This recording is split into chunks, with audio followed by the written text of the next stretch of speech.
Madame, mademoiselle, monsieur, bienvenue à Métro News. Voici les principaux titres qui seront développés aujourd'hui. Incroyable mais vrai. Le Sénat de la République s'est transformé en véritable gaguerre mardi lors de la séance de ratification de l'énoncé de politique générale du Premier ministre nommé Jean-Michel Lapin. Les 4 sénateurs de l'opposition ont une nouvelle fois utilisé tous les moyens pour faire avorter cette séance. Le président du bureau du Sénat de la République, Karl Murat-Cantave, a présenté ses excuses à la nation moins de 24 heures après que la séance de ratification s'est terminée dans la confusion totale. L'élu de l'Artibonite annonce la tenue d'assises avec tous les acteurs, dont le président Jovenel Moïse, en vue de trouver une entente. Plusieurs milliers de personnes ont marché mercredi dans les rues des Gonaïves en signe de protestation contre l'insécurité qui bat son plein dans la cité de l'Indépendance ces derniers jours.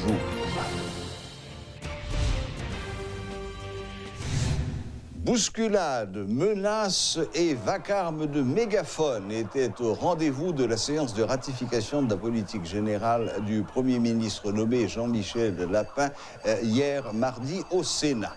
Le sénateur Joseph Lambert a bousculé son collègue Ricard Pierre pour l'empêcher d'agresser le Premier ministre. L'incident s'est produit alors que les 5 sénateurs de l'opposition radicale tentaient d'empêcher le Premier ministre de gravir la tribune pour l'énoncé de sa déclaration de politique générale. L'ambiance, déjà survoltée, a atteint son paroxysme lors de l'incident, ce qui a contraint le président du Sénat, Karl Murat-Cantave, à mettre un terme à la séance. Quelques minutes plus tôt, le sénateur Garcia Delva, d'habitude serein, s'était emporté contre le président Cantave, l'accusant de refuser d'user de ses prérogatives pour trancher dans le débat. Les sénateurs de l'opposition radicale ont une fois de plus surpris leurs collègues. Ils s'étaient pourtant engagés à participer calmement à la séance. Les sénateurs Yuri Latortue, Ricard Pierre, Nénel Kassi, Valire Beauplan et Antonio Cherami ont une fois de plus été les vedettes d'une triste soirée. Ils ont eu recours à des méthodes peu orthodoxes, mais non condamnées par les règlements intérieurs pour imposer leur vision. Le second avortement de la séance de ratification de la déclaration de politique générale du Premier ministre témoigne d'une nouvelle stratégie de l'opposition radicale dans la crise politique. Après avoir repris le contrôle de 3 commissions permanentes, les sénateurs de l'opposition formulent de nouvelles exigences de la part de la majorité et du gouvernement. Le Premier ministre nommé Jean-Michel Lapin n'a jamais été invité à gravir la tribune pour présenter sa déclaration de politique générale. Déclaration du président du bureau du Sénat de la République, Karl Murat-Cantave, moins de 24 heures après que la séance de ratification s'est terminée dans la confusion mardi. Selon l'élu de l'Artibonite, le point suivant évoqué après la suspension concernait la présentation du rapport de la commission chargée d'étudier les pièces du Premier ministre nommé. Le sénateur Karl Murat-Cantave, qui a rencontré la presse ce mercredi, a présenté ses excuses à la nation et a annoncé la tenue d'assises avec tous les acteurs, dont le président Jovenel Moïse, en vue de trouver une entente. Hier, vous sentez que tout le monde perd du tête. Au milieu, côté les collègues sénateurs oubliés, côté ces sénateurs et que ils ont des rôle. Je vais demander passer le 3e point, c'est la passion, n'est-ce pas, qui est en ligne de compte. Pas de monde qui prend le temps pour regarder ça qui est dans le papier, ça qui est dans l'ordre du jour. Là. Eh bien, sénateur Delva et on l'autre sénateur Mbassonger prend le premier ministre qui montait en l'air avec lui, ok, qui montait en l'air avec alors que moi demandé de passer dans le 3e point. Donc, vous comprenez, la passion est mobilisatrice. Eh bien, quand bien ces passions qui mobilisent, qui montent, faire gravir tribune avec Jean-Michel Lapin, le Premier ministre nommé. Mais l'ordre, n'est-ce pas, que j'avais donné, c'est passer au 3e point. Dans telle peut-être, 3e point, c'est passer avec le ministre. Or, dans procédure, après que nous finissons de discuter, il y a un rapport. le rapport doit être présenté, le rapport doit être soumis, n'est-ce pas, au débat, et après soumission au débat du rapport, nous supposons qu'on a fait voter le rapport-là, et si le rapport-là est accepté, il est recevable, à partir de ce moment, nous avons invité le Premier ministre nommé Jean-Michel Lapin à gravir tribune pour venir présenter la politique générale. Président, la prochaine étape là, dans la situation où il est là. La prochaine étape, Oui. la prochaine étape, on pense que gagner un chita qui vous fait. Parce que nous ne pouvons pas retourner dans la salle séance là, dans les conditions ça encore. Gon assise, non, j'ai dit gon assise, des assises qui vous faites. Gagner quelque part un dialogue qui est supposé faire. Notez quoi, nous avons réussi ce dialogue là à travers un marathon de 6 heures de temps et demi, nous avons fait lundi dans la conférence des présidents avec tous les collègues, dans la conférence des présidents élargie. Nous avons eu un marathon, une séance marathon, et au cours de cette séance marathon, nous avons discuté avec les collègues, il était question pour que ils joignent des commissions, et les commissions ont été octroyées à ces collègues, commission planification pour le sénateur Ricard Pierre, la commission affaires sociales pour le sénateur Cato, et puis cher ami, la commission affaires étrangères pour le sénateur Beauplan. Et donc quoi que nous avons une solution, parce qu'il était question que nous fassions ça, que nous venions participer. Il n'y a pas de dire d'avoir voté la même chose avec non, mais il n'y a pas de question pour que nous ayons même ça que tu as fait dimanche là encore. Donc c'est peut-être ça que nous avons organisé cette séance là. Aujourd'hui, tout le temps, nous pas sûr que nous ayons un temps qui trouve et que les groupes sont convaincus que la séance doit se dérouler dans le calme, la tranquillité, la sérénité, nous n'allons pas organiser la séance. Les sénateurs de l'opposition radicale se sont encore une fois donnés en spectacle hier mardi, perturbant la séance de ratification de l'énoncé de politique générale du Premier ministre Lapin et obligeant le président de l'Assemblée nationale à mettre un terme à la séance. Nous avons avec nous ce soir le sénateur Joseph Lambert, qui était présent hier au Sénat et qui va nous donner sa version des faits. Bonsoir, sénateur Lambert. Bonsoir Serge, c'est un plaisir d'être avec vous à Télémétropole.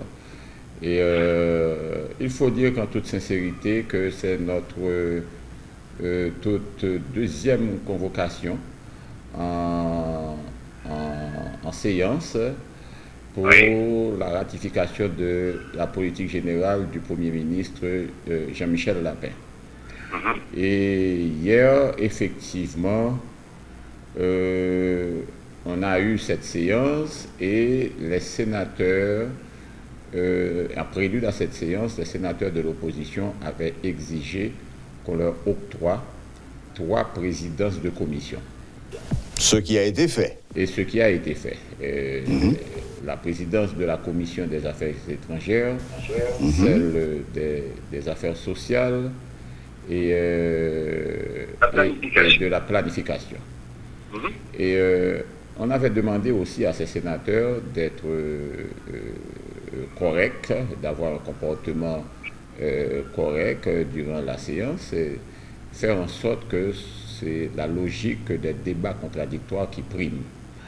Et en fait, ces sénateurs étaient là et fort malheureusement, on a été très surpris de voir qu'au fil des débats, quand on a demandé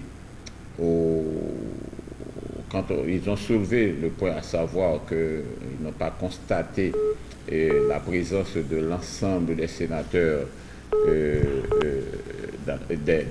disons des ministres dans la salle, et exiger du président du Sénat la présence de ces ministres, on avait donc évoqué des points de droit, des points constitutionnels, et qui prouvent qu'on peut ne pas disposer de la présence de l'ensemble des ministres dans la salle.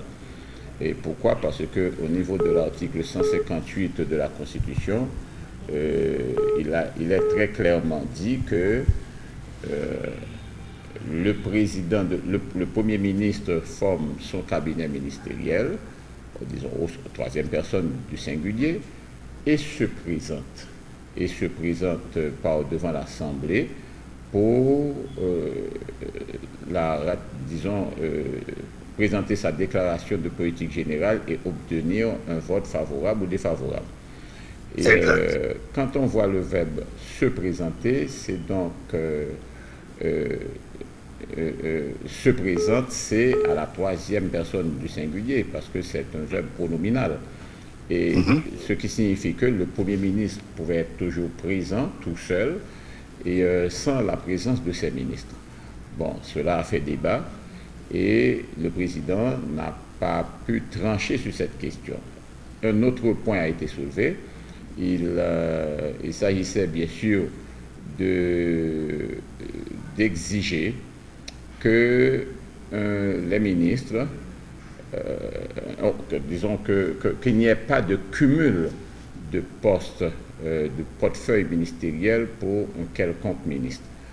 Et là encore, on a évoqué l'article 34 de la loi, du décret-loi régissant le fonctionnement de l'administration centrale de l'État, qui précise que le Premier ministre peut, pour les besoins de l'État, permettre à un ministre d'occuper plusieurs ministères. Et à ce niveau-là, on pensait que les débats allaient être clos et que le président Cantave allait bien sûr demander à l'Assemblée de sanctionner définitivement ce point. Fort malheureusement, le président Cantave avait jugé bon de préférence de prendre une pause dîner, ce qui fait qu'au retour dans la salle, les sénateurs de l'opposition, encore une fois, se sont illustrés par des sons de mégaphone,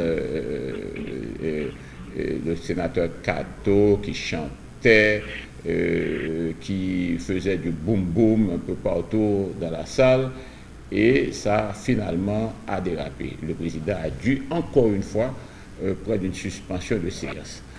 Et au retour dans la salle, le président a fait remarquer aux sénateurs que ici, au Sénat de la République, et comme on est en démocratie, c'est la logique des débats contradictoires qui prévaut. On ne peut en aucune façon imposer ces règles, bien que minoritaires, à une majorité. Et finalement, le président Cantave a demandé au Premier ministre, pas au Premier ministre, disons au président de la commission, d'aller présenter son rapport à l'Assemblée.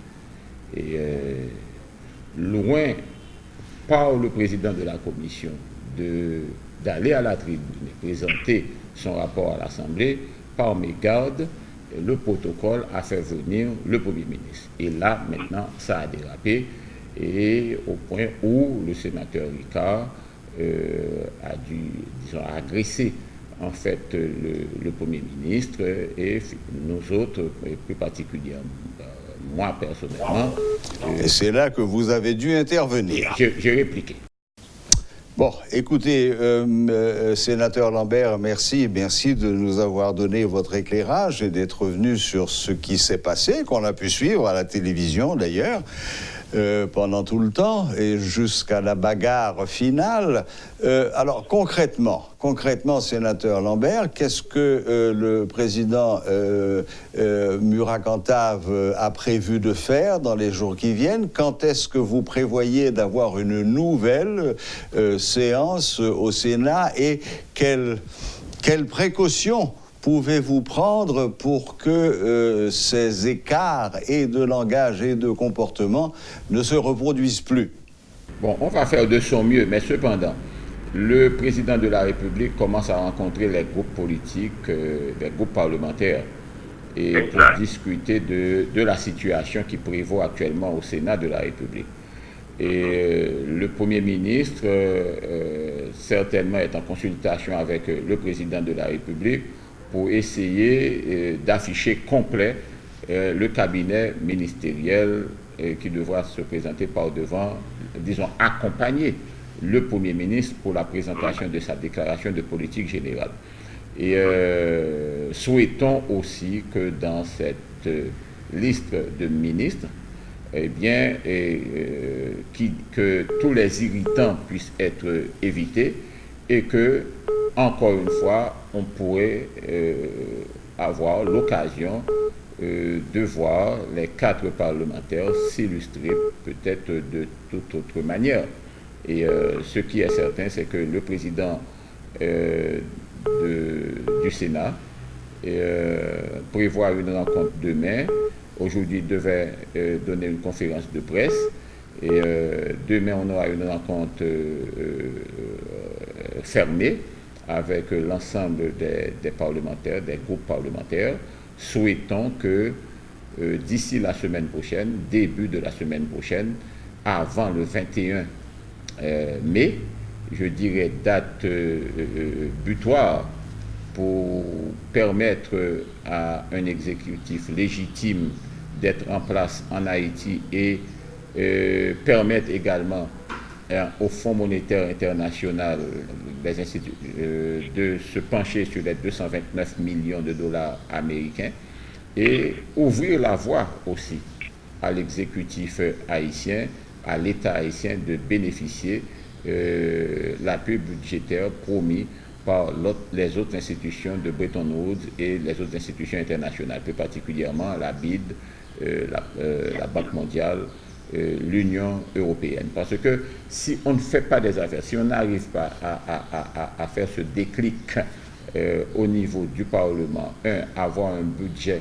voté par le Parlement et disposer aussi d'un exécutif légitime au niveau national, c'est sûr et certain que Haïti risque de perdre non seulement les 229 millions de dollars américains promis par le Fonds monétaire international et tout autre type d'aides financières et promis par les autres institutions internationales, plus particulièrement la BID et l'Union européenne. Donc, en conclusion, sénateur Lambert, la date du 21 mai devient une date butoir. Espérons que ce ne sera pas une date fatidique. Je le souhaite vivement et personnellement, et le groupe G7, nous allons faire de notre mieux pour que, avant le 21 mai ou le 21 mai, on puisse au moins au Sénat de la République, sous le leadership, bien sûr, du président Cantave, parce que c'est le président du Sénat qui mène la danse, et au moins permettre au gouvernement de bénéficier disons au Premier ministre, de bénéficier d'un vote favorable pour sa déclaration de politique générale. Oui, parce qu'après le Sénat, il faut encore que le Premier ministre aille devant la Chambre des députés. Là encore, je crois comprendre que, vous savez, vu l'indépendance et l'autonomie de la Chambre des députés, je crois comprendre que la Chambre des députés a l'intention de convoquer ou bien d'inviter le Premier ministre Michel Lapin à présenter sa déclaration de politique générale demain jeudi ou vendredi. Ah, donc ça se ferait avant le Sénat, alors? Ah bon, puisqu'on piétine, disons, traîne en longueur, et la Chambre des députés semble peut-être mieux organisée que nous autres, ou bien les députés comprennent mieux peut-être la situation économique à laquelle fait face le pays, peut-être mieux que les sénateurs, ce qui est un paradoxe à nul autre pareil. Oui, merci. Eh bien, écoutez, merci infiniment, sénateur Lambert. Merci de nous avoir accordé un peu de votre temps. J'imagine que vous avez beaucoup de pain sur la planche ces jours-ci. Merci d'avoir accepté notre équipe qui est venue chez vous et bonne fin de journée. Merci beaucoup. À la prochaine. Au revoir. Au revoir. Voilà, c'était le sénateur Joseph Lambert qui mettait les choses en perspective après les 2 tentatives avortées de séance au Sénat de la République. Nous avons appris ce soir que la date de 21 mai était une date extrêmement importante parce que si cette date était dépassée avant qu'un gouvernement soit formé, c'est toutes les négociations avec les bailleurs internationaux qu'il faudrait recommencer à zéro et tous les engagements qui avaient été pris de centaines de millions de dollars, tout ça serait effacé et il faudrait recommencer à zéro.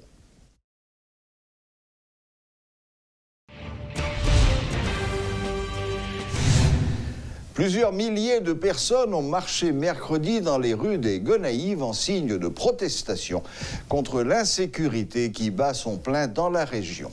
À l'initiative de la Gonaïve Business Union, GBU, les commerçants de la ville ont observé 2 journées de grève et achevé ce mouvement par une marche ce mercredi.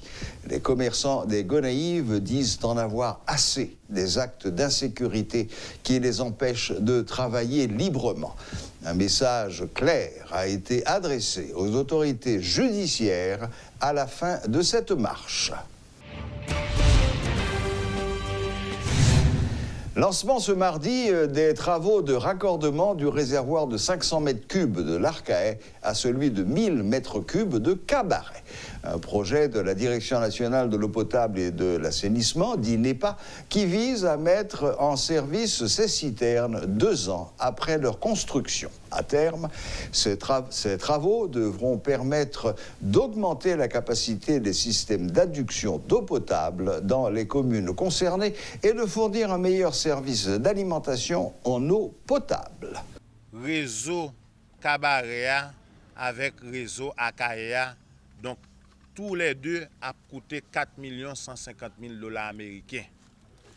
Ça veut dire. Ça veut dire que tout côté que pas un réseau, il faut que nous mettions réseau de l'eau là-dedans. Et ça va demander tout pour nous augmenter la production de l'eau. Eh bien, pour ça arriver fait, eh bien, il faut qu'on ait une étude qui pour faire. Coopération espagnole qui était construit en dans Cabaret, ça a environ 2 ans. Un réservoir de capacité de 1000 mètres cubes, flambant neuf, qui a 2 ans pas qu'on jamais fonctionné, qui coûtait plus de 18 millions de gouttes.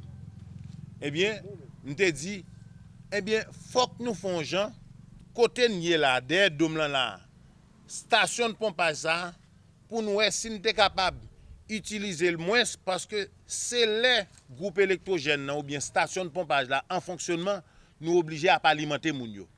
Mais gon bagay que nous sommes capable de faire, c'est à prendre faire station de pompage là, pomper de l'eau, river dans réservoir 1000 mètres cubes là. Eh bien, avec ça là kounya là, nous capable alimenter moun yo à partir de réservoir 1000 mètres cubes là. À ce moment, vous tapez de l'eau qui chlorée ou de l'eau potable et comme ça, moun yo ta capable gain plus facilité pour desservir à partir de réseau. Eh bien, kounya nous venons lancer première phase projet qui relève Boucanet en Bouya. L'idée c'est prendre 1,2 km tuyau de 8 pouces en polyéthylène haute densité, raccorder station de pompage là avec réservoir là et fait que nous venons augmenter production et disponibilité de l'eau et par conséquent on va venir augmenter des cette là tout parce que ça permet que nous consommer moins de carburant pour nous faire alimentation. Du 20 au 22 juin prochain, la 3e édition de l'événement baptisé Haïti Tech Summit se déroulera cette année au Royal Décaméron. L'annonce en a été faite ce mercredi par les organisateurs. En conférence de presse, ils ont mis l'accent sur l'importance de cette grande activité annuelle dont l'objectivité est non seulement de discuter de technologie, mais aussi d'autres sujets comme l'entrepreneuriat. Selon l'un des organisateurs, Marc-Alain Boursicot, Haïti Tech Summit s'associera cette année avec le magazine Forbes pour diffuser l'événement en direct et aussi pour présenter la biographie des conférenciers. La Côte des Orcadins se prépare à accueillir la 3e édition de Haïti Tech Summit durant la saison estivale. Considéré comme l'événement majeur de la Caraïbe, ce sommet initié par de jeunes entrepreneurs réunira cette année plus de 100 conférenciers du monde entier, des entrepreneurs et des experts dans différents domaines. Haïti Tech Summit, pas un sommet sur la technologie strictement. Ça veut dire que c'est pas un sommet qu'on va aller pour juste venir parler de Internet, de connectivité, etc. Et pour faire des mots. Ça tout la donne. Mais l'objectif fondamental à Haïti Tech Summit, c'est un engagement qu'un groupe jeune prend sur 13 ans pour nous dire que pendant 13 ans, on a fait des mondes qui influents à travers le monde venir en Haïti chaque année pour capable rencontrer communauté locale là qui a servi la technologie et ouais qui sont technologie qui a servi dans le reste du monde là avec un Haïti capable de connecter pour accélérer business. Tourisme, éducation, agriculture, finance, médias, énergie, santé, mode, immobilier et musique, autant de secteurs d'activité qui feront l'objet de discussions et de réflexions de la part des participants. D'autant que l'événement est associé cette année au magazine Forbes de renommée internationale. Une particularité sur laquelle mise beaucoup Marc-Alain Boursicot. Non seulement la ville dans Haïti Tech Summit là, mais la déplacer avec toute équipe média Forbes pour venir en Haïti pour être capable highlight ou bien voir une lumière sur l'histoire entrepreneur en Haïti qui a participé dans Haïti Tech Summit là. Ce sera aussi l'occasion de projeter une meilleure image du pays à l'extérieur. Les organisateurs en sont convaincus. En dépit du climat insécuritaire, ils sont optimistes concernant la présence de tous les participants. L'année de fête commencé en 2017, nous avons commencé avec 500 personnes. L'année passée, nous avons fait avec 750. L'année ça, nous avons 1000 personnes. Pas oublier, nous avons un bail sur Haïti là qui dit que ça pour les gens pas venir voyager dans le pays. Brand Haïti Tech Summit tellement gros, puis le monde a espoir dans ça qu'a fait Haïti. Tout speaker ça, tout le monde qui a acheté ticket pour venir. Peut-être même si vous voyez pas ça a fait dans Haïti, vous croyez dans l'idée ça, vous croyez dans ça a fait, vous venir. So année ça, nous avons 1000 personnes pour Haïti Tech Summit dans le Cameroun.